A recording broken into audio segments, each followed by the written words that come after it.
hello viewers welcome to ই-ৰিক্সামেন channel viewers আপোনালোক সকলোৰে এটা খুব আহি থকা কোৱেশ্চন আছিল আমাৰ কমেন্টত আহি আছিল যেনেকৈ আমি ভিডিঅ' বিলাক দিছিলো ভিডিঅ'বিলাকৰ সবৰে মনত এটা কনফিউজন আছিল আমাক কেইবাজনো ভিউয়াৰ্সে প্ৰশ্ন কৰি সুধিছে মানে যে ই-ৰিক্সাৰ খনৰ যিবিলাক ট্যাক্স আছে বা ট্যাক্স সম্বন্ধীয় যিবিলাক পেনাল্টি আছে সেই পেনাল্টি আৰু ট্যাক্স আৰসি ট্যাক্স কিমান পৰে আৰু আৰসি ট্যাক্সৰ পেনাল্টি কেনেকৈ লাগে সেই বিষয়ে বহুত ভিউয়াৰ্সে আমাক সুধিছিলে গতিকে সেই কথাটোকে আজি ক্লিয়াৰ কৰিবৰ কাৰণে আমি ভিডিঅ'টো বনাইছো গতিকে ভিডিঅ'টো আপোনালোকে শেষলৈকে চাব ভিডিঅ'টোত গোটেই সম্বন্ধীয় কথাখিনি আমি আজি কম গতিকে ভিউয়াৰ্স ভিডিঅ'টো আপোনালোকে শেষলৈকে চাব বুলি আশা কৰিছো এতিয়া আহক আমি ভিডিঅ'টো ষ্টাৰ্ট কৰো আমি ভিউয়াৰ্স আমি গাড়ী এখন যেতিয়া আমি ডিলাৰৰ পৰা গাড়ী এখন সদায় কিনো গাড়ীখন কিনাৰ লগে লগে গাড়ীখন ফাৰ্স্ট 1 ইয়াৰ ট্যাক্সটো ডিলাৰৰ ফালৰ পৰা পে কৰা থাকে আমি গাড়ীখন যেতিয়া নতুন কিনিম তেতিয়া গাড়ীখনত 1 ইয়াৰৰ ট্যাক্সটো মানে ডিলাৰৰ ফালৰ পৰা পে কৰি দিয়ে কিছুমান ডিলাৰে 1 ইয়াৰ কৰে কিছুমান ডিলাৰে 6 মান্থ কৰে এটো আপোনাৰ খুদি লব ডিলাৰ বিলাকক 6 মান্থ কৰে কিছুমান ডিলাৰে কিছুমানে আকৌ কোৱাৰ্টাৰলি কৰে 1/4 ইয়াৰো কৰে কিছুমানে কোৱাৰ্টাৰলি বুলি কয় এটো কোৱাৰ্টাৰলি কিছুমান ডিলাৰে কৰে গতিকে আপোনালোকে গাড়ীখন কিনোতে এটো কনফাৰ্ম কৰিব যে আপোনালোকে আৰসি ট্যাক্সটো কিমান দিন দি দিব এক বছৰ দিলে ভাল কথা কিছুমানে 6 মাহ দিয়ে কিছুমানে দাম চাই পেলে কিছুমানে 4 ইয়াৰ্স দিয়ে এটো হল প্ৰথম কথা আপোনালোকে প্ৰথমতে ডিলাৰৰ পৰা গাড়ীখনতে খুদি লব যে ট্যাক্স কিমান দিন দিয়া আছে দুই নম্বৰটা কথা হল কি এক বছৰলৈকে আপোনালোকৰ ট্যাক্সটো দিয়া আছে এটা এক বছৰটো ধৰি লওক আজি আপোনালোকে গাড়ীখন কিনিছে আজি হৈ গৈছে আপোনাৰ 21 ছেপ্টেম্বৰ 24 আপোনালোকে আজি গাড়ীখন কিনিছে আজি কিনাৰ পিছত গাড়ীখন আপোনালোকৰ এক বছৰ হ'ব কেতিয়া ট্যাক্সটো কেতিয়ালৈকে এক বছৰ যদি ট্যাক্স দিয়া আছে 21 ছেপ্টেম্বৰ 25ত আপোনালোকৰ এক বছৰ কমপ্লিট হ'ব গতিকে এই 21 ছেপ্টেম্বৰ আগতে আপোনালোকে ট্যাক্সটো ৰিনিউ কৰাই ল'ব যদি 21 ছেপ্টেম্বৰ আগতে আপোনালোকে ট্যাক্সটো ৰিনিউ কৰাই তেতিয়াহ'লে চৰকাৰৰ যিটো ফিজ আছে চৰকাৰী ফিজটো হৈছে আৰসি ট্যাক্সৰ যিটো ফিজ আছে আৰসি ট্যাক্স বুলি আমি কওঁ অসম চৰকাৰৰ আৰসি ট্যাক্সটো ই-ৰিক্সাৰ কাৰণে যিটো ফিক্স কৰিছে এটো হৈছে 600 টকা পাৰ ইয়াৰ কাৰণ এক বছৰত আপোনালোকে আৰসি ট্যাক্স 600 টকা দিলেই হ'ল ইন টাইম যদি আপোনালোকে কৰে যদি 21 ছেপ্টেম্বৰ আগত যেনে আজি গাড়ীখন কিনাৰ পিছত যদি 21 ছেপ্টেম্বৰ হোৱাৰ আগতেই 20 তাৰিখে হওক 20 ছেপ্টেম্বৰ বা তাৰ আগতে যদি আৰসি ট্যাক্সটো আপোনালোকে পে কৰি দিয়ে তেতিয়াহ'লে ঘূৰি বছৰটোৰ কাৰণে মানে এটো 24 পৰা 25 লৈকে হৈ গ'লতো 25 পৰা 26 লৈকে যিটো ট্যাক্স হ'ব সেইটো আপোনাৰ 600 টকা হ'ব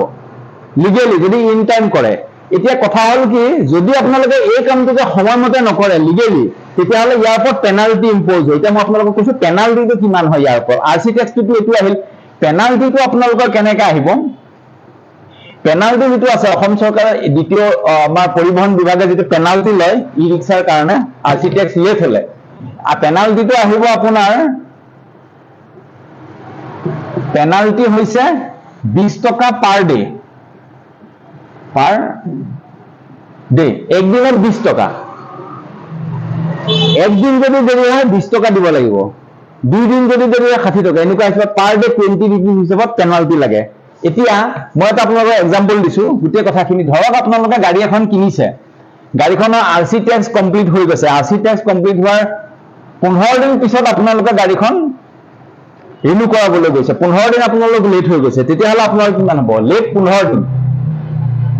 15 দিন আপোনালোকৰ লেট হৈছে ধৰি লওক 15 ডেজ 15 দিন লেট হ'ল আপোনালোকৰ 15 দিন আৰসি ট্যাক্স শেষ হোৱাৰ 15 দিন পিছত আপোনালোকে গৈছে তেতিয়াহ'লে আপোনালোকৰ পেনাল্টি কিমান হ'ব ইয়াত পেনাল্টি হ'ব 15 পূৰণ 20 হৈ গ'ল 15 গুণ 30 300 টকা হৈ গ'ল আপোনালোকৰ পেনাল্টি চাৰ্জ আৰু গাড়ীখনৰ আৰসি ট্যাক্স যেটো ৰেগুলাৰাইজ আৰসি ট্যাক্স হ'ব আৰসি ট্যাক্সটো হ'ব আপোনালোকৰ ইয়াত আৰসি ট্যাক্সটো আহিব 600 এটা আপোনালোকে পে কৰিব লাগিব টোটাল হৈ গ'ল আপোনালোকৰ টোটাল হৈ যাব 900 টকা গতিকে 900 টকা আপোনালোকে পেনাল্টি পে কৰিব লাগিব 900 টকা টোটাল ফিজ পে কৰিব লাগিব তেতিয়া আপোনালোকৰ গাড়ীখন 2024 পৰা আগৰ বছৰটো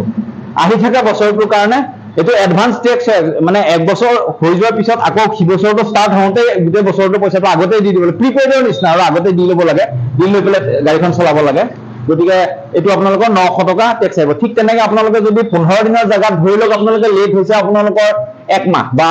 এক মাহ লেট হৈ গ'ল বা 2 মাহ লেট হৈ গ'ল আপোনাৰ 60 দিন দেৰি হৈ গ'ল 60 দিন আপোনালোকে দেৰি কৰিলে 60 দিন পিছত 2 মাহৰ পিছত যদি আপোনালোকে যায় তেতিয়াহ'লে আপোনালোকৰ হিচাপটো এনেকুৱা ধৰণৰ আহিব ইয়াত পাব আপোনাৰ 60 দিন 60 ৰে পূৰণ কৰিলে এইটো হ'ল টেক্স আপোনালোকৰ 1200 টকা হ'ব টেক্স পেনাল্টি আপোনালোকৰ 1200 টকা হ'ব পেনাল্টি আপোনালোকৰ 1200 টকা হ'ব 1200 ইয়াত আহিব আপোনালোকৰ 1800 টকা টোটেল হৈ যাব তেতিয়া 1800 টকা তেতিয়া আপোনালোকে টোটেল 1800 টকা দিব লাগিব 1200 টকা পেনাল্টি আৰু টোটেল টেক্স লৈ 600 টকা লৈ আপোনালোকে 1800 টকা দিব লাগিব তেতিয়া আপোনালোকে এক বছৰ হৈ যাব ঠিক তেনেদৰে আপোনালোকে যিমান দেৰি কৰি গৈ থাকিব যদি কোনোবাই বহুতো এনেকুৱা দেখা গৈছে যে বহুতে এইবিলাক কথালৈ ইমান কনচাৰ্ন নহয় বহুতে আৰসি টেক্সটো যে দিব লাগে সেইটো গম নাপায় কিমান দিন দিয়া আছে সেইটো কেতিয়াও চেক নকৰে সেইসকলৰ কেতিয়াবা কি হয় এবছৰ দিন দেৰি হৈ যায় কাৰোবাৰ 2 মাহ 15 দিন দেৰি হৈ যায় কাৰোবাৰ 2 বছৰ দেৰি হৈ থাকে তেনেকুৱা ক্ষেত্ৰত কি হয় গাড়ীখনৰ পেনাল্টি বহুত যায় যেটা আপোনালোকে চিন্তা কৰক যদি গাড়ীখন এক বছৰ পিছত আপোনালোকে টেক্সটো পে কৰিছে সব সাপোজ এক্সাম্পল দিলে আপোনালোকৰ লেট ধৰক এবছৰ পিছত গৈছে হয় নাই 1 ইয়াৰ আপোনালোকৰ এক বছৰে পাৰ হৈ গুচি গ'ল 1 ইয়াৰ পিছত মই আপোনালোকৰ এটা এক্সাম্পল দিছো এক বছৰ পিছত যদি আপোনালোকে আৰসি টেক্স পে কৰিবলৈ গৈছে এক বছৰ হৈ গ'ল তেতিয়াহ'লে আপোনালোকৰ কিমান বেছি পেনাল্টি হৈ যাব চিন্তা কৰক এক বছৰত আপোনাৰ 365 দিন থাকে 365 দিন 365 পুৰণ 20 টকাকে আহিল 365 পুৰণ 20 টকাকে মাৰিলে আপোনালোকৰ কিমান আহিব 365 পুৰণ 20 টকাকে 365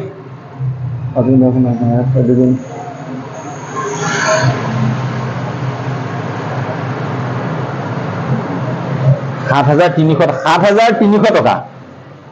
পেনাল্টি হৈ যাব আপোনালোকৰ 7,300 টকা পেনাল্টি আহিব কিমান বেছি হৈ গ'ল চিন্তা কৰক এতিয়া 7,300 টকা 7,000 প্ৰায় 7,300 টকা আপোনালোকৰ পেনাল্টি আহিল প্লাস আৰসি টেক্স 600 টকা আহিল 600 টকা ইয়াৰ লগত যোগ কৰি দিলে আপোনালোকৰ কিমান ডাঙৰ